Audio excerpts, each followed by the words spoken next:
Joining us now, without further ado, it sounds like I'm just a total Newt Gingrich suck-up here, but the former Speaker of the House, Newt Gingrich. Hey, Speaker Gingrich, how are you, sir? Yeah. You just explained a large part of why I'm campaigning for president. I think we have to be a big solutions party, and I think our focus has to be not on beating Obama, but on making America prosperous and successful once again. And if that happens, we will beat Obama. A couple of things I need to get into with you, Speaker Gingrich, and one is this concern about the Latino vote in the United States. And you know that I'm pretty hardcore on we got to enforce this border, and it actually it's not fair to immigrants or American citizens to do the things that we've done in the past, where we just turn a blind eye to border enforcement, or we do it herky-jerky fashion, and now people are in the shadows and they're scared, and meanwhile the working class people feel like they're put upon. So everybody seems to be unhappy here, right? So that's where I come from. But at the same time, if Republicans are losing 6-1 in the Latino community for votes, if that Fox poll that came out 10 days ago or so is accurate, then the Republican Party has a big problem. Oh, I think we have a huge problem, and I think people shouldn't kid themselves about it.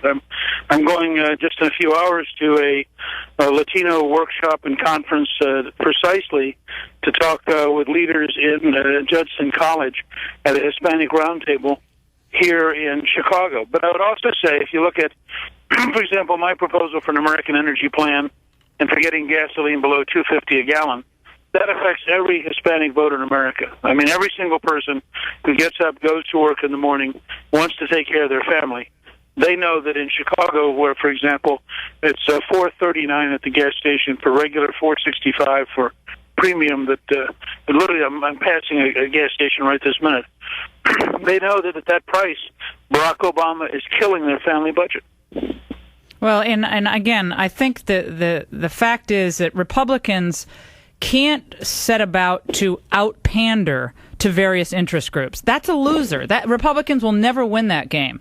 But to make the argument as cynically as the Democrats do, that if we only just say amnesty, amnesty, amnesty, and benefits, benefits, benefits, that people will just come into the fold, that doesn't help anyone in the long run. It certainly doesn't help American prosperity in the long run. It also is, frankly, shows that they despise the integrity of Latino voters. Most Latino voters aren't looking for benefits. They're looking for a job. They're not looking for the government to take care of them. They're looking for a chance to take care of their own family. Most of them believe in very traditional values. Many of them are Catholic and find Obama's assault on the Catholic Church to be totally unacceptable. There are a lot of different grounds to reach out, and we have 17 Hispanic co-chairs for the Gingrich campaign in California, just to give you a sense of our commitment. My daughter Kathy just left for to campaign in Puerto Rico. She speaks fluent Spanish, and she'll be campaigning for days down there. We have been working at the Americano for 7 years on this project, and I think Republicans, but it's not just Hispanic Americans, it's all Americans. And we want to get across to Native Americans, Asian Americans, African Americans. I mean, I was talking with Greta Van Susteren last night about maybe doing a town hall meeting in one of the poorest neighborhoods in America. Because why should Republicans walk off from community where black teenage unemployment is 43%? I mean, we got to have a message to go in there and say, A, we want to make sure your children have jobs, and B, we'd like you to be able to afford the gasoline to get to work. Yeah, well, again, to me, you can't expect to score a single run in a game if you don't actually suit up and get on the field. You're not going to score any runs. And in my mind, Jack Kemp was very smart about that, and going into underserved communities and say there's another way of looking at this problem. There's another way of approaching a prosperity agenda that will help you and your family and all people. And I just think that's a winner. I think it's a winner, and I certainly hope Republicans go down that road. One of the things that is out there, Newt, and you referred to this in your speech on Tuesday night, is this idea that you're in it to be a spoiler, and I think the New York Times referred to your, quote, outsized ego today in the editorial page. I know that broke your heart. But Charles Krauthammer on Fox said this on Tuesday night. Let's listen. Gingrich had a terrible night, and I thought his speech was even worse. The mocking tone that he had towards Romney, Yes, Romney had a bad night, but Gingrich had a worse night. That was his home court. It had the tone of a man who knows it's out of his reach now, but he wants to stay in there. He wants to settle some scores. Score settling, Newt? This is the same Charles Krauthammer who said all through June I should drop out. I mean, so my objection is, so what? I mean, the Washington establishment doesn't have a clue. They've never run a campaign. They're not out here. They're not responsive to the American people. They just sit on television and pontificate.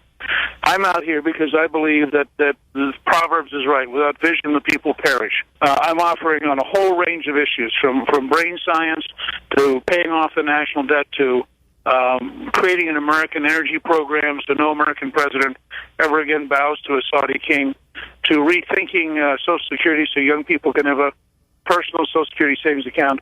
I think it's important to have a Republican Party committed to big ideas. And I think, unfortunately, much of this campaign has been driven by super PACs that are committed to negative, tiny ideas. And I don't think that's the way to govern the country or solve our problems. So I'm in this to stay because I think the big concepts... For what reason, though? Frankly, they're catching on. Right, but the solutions-oriented campaigning, I think, people are all for. There's no doubt about it. I think in the end, this country is poised to be exploded by this debt bomb that nobody wants to talk about, and that's just a fact. And we can print money and do the quantitative easing and all that stuff and borrow from China and hope the global economy doesn't crush us, but it will crush us unless we turn things around. But nevertheless, Mitt Romney is helped, most analysts believe, by the fact that you're remaining in this race. And if in the end you help hand Mitt Romney this nomination, then what will you have accomplished if Mitt Romney becomes the nominee? Yeah, I don't believe that. I think that one of the reasons Romney's been much less effective since Santorum emerged is that he's had to split his attacks. It's very hard for him to attack both of us, and there's a real danger from his perspective that attacking one of us just drives votes to the other, and he still doesn't get the votes. Now, this is a guy who has now averaged 39% of the vote. He's the weakest front-runner since Leonard Wood in 1920. Right, and I think I think there's a high likelihood he's not going to get the nomination. So you think you're going to get the nomination? I think it's possible. I think nobody knows in a race in which everybody has been wrong for 8 months. Well, I assume they're right this week. Well, how do you win the nomination now? You win the nomination by gaining votes, by spreading a message, by having people conclude that in the end you're the one person who can get America back on the right track. Can you win New York and California? And you have to win. I think Texas and California. You're behind in Texas. The two largest states in the country. It's a long way. I was also ahead everywhere in the country in December. So these things change back and forth. No, I understand that, and I understand that. Everybody wants to take a snapshot this week. But the fact is, people thought I was dead in June, and by mid-December, without buying a... I know, we're not in June, though, right? We're almost in April here, and you didn't win one contiguous state to your home state. And Newt Gingrich is also a very practical, pragmatic, and patriotic guy. And so, as a matter of self-sacrifice, but for the betterment of conservatism, I'm just looking at my Facebook page here, because people are emailing in as I'm saying this. People like Newt could be the hero here and come out, join Santorum on the trail, and run this thing to Tampa and be the hero that many people already think he is. What about that thought? No, my view of that is that the minute Romney has only one opponent, his super PAC will simply drown that opponent in mud. I mean, that's what happened to me in both Iowa and Florida. It'll eventually happen to Santorum, and I think that it's actually to our net advantage to keep Romney divided. But beyond that, there are a lot of things I don't agree with Santorum on. I don't have an obligation to automatically salute, as a conservative, somebody who was part of a leadership that ran up $1.7 trillion in debt. So there are principal disagreements, and as a candidate, I feel quite comfortable. I have 175,000 donors, people who've gone to Newt.org, and 95% of them have given less than $250.